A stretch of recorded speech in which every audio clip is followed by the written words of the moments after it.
Friends, जैसा कि मैंने अपने पिछले वीडियो में बताया था कि निफ्टी यदि कभी भी ज़्यादा गैप अप या गैप डाउन छोड़ करके ऊपर या नीचे चला जाता है तो उस गैप को फिल करने के लिए दोबारा ज़रूर आता है।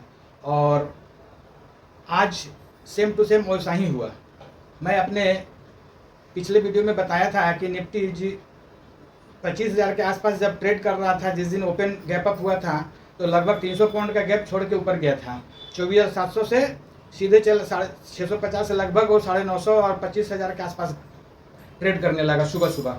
तो आज उस गैप को फिल करने के लिए पुनः 24,700 के आसपास पहुंच गया है। तो अब अगला जो नेक्स्ट डे है, हॉलीडे है गणेश चतुर्थी की, और उसके बाद 28 तारीख को पुनः बाजार ओपन रहेगा।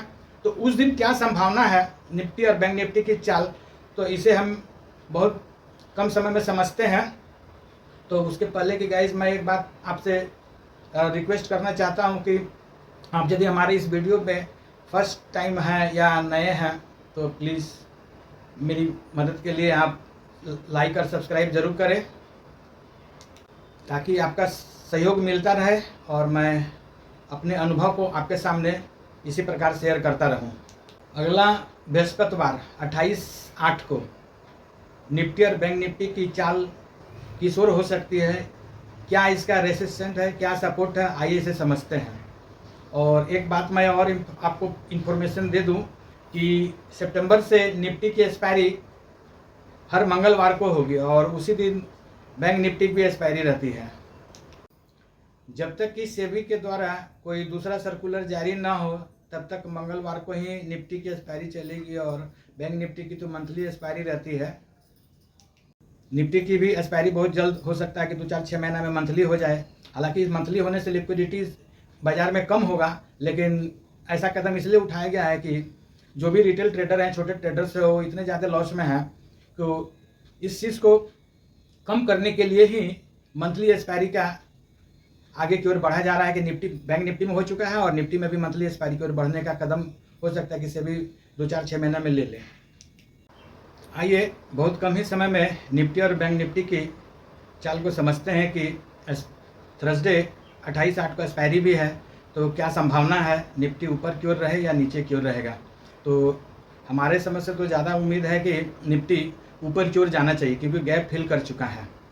तो उसका ऊपर की ओर यदि निफ्टी जाता है तो उसका क्या रेंज हो सकता है, पहली रुकावट कहाँ आएगा।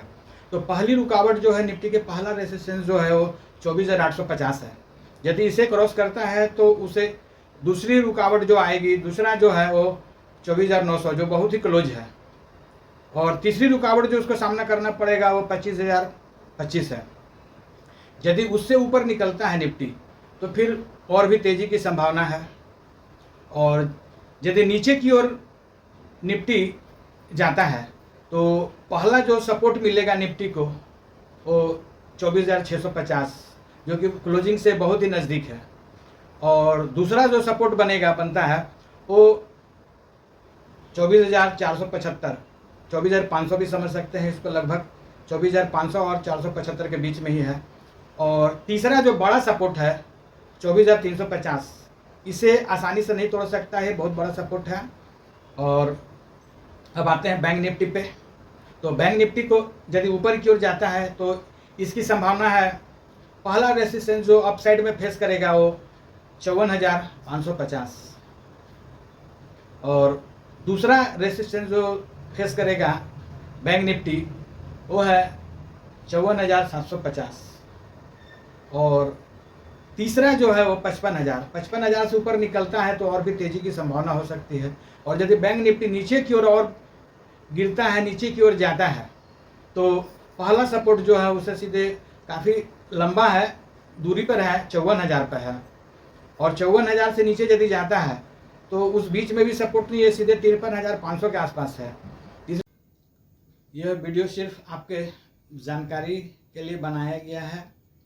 आप किसी भी प्रकार का ट्रेड या शेयर खरीद या बिक्री करते हैं तो किसी अच्छे सेबी रजिस्टर्ड सलाहकार से सलाह लेकर के ही करें, हमारे कहने के अनुसार न करें। यह सिर्फ आपके जानकारी के लिए बनाया गया है वीडियो।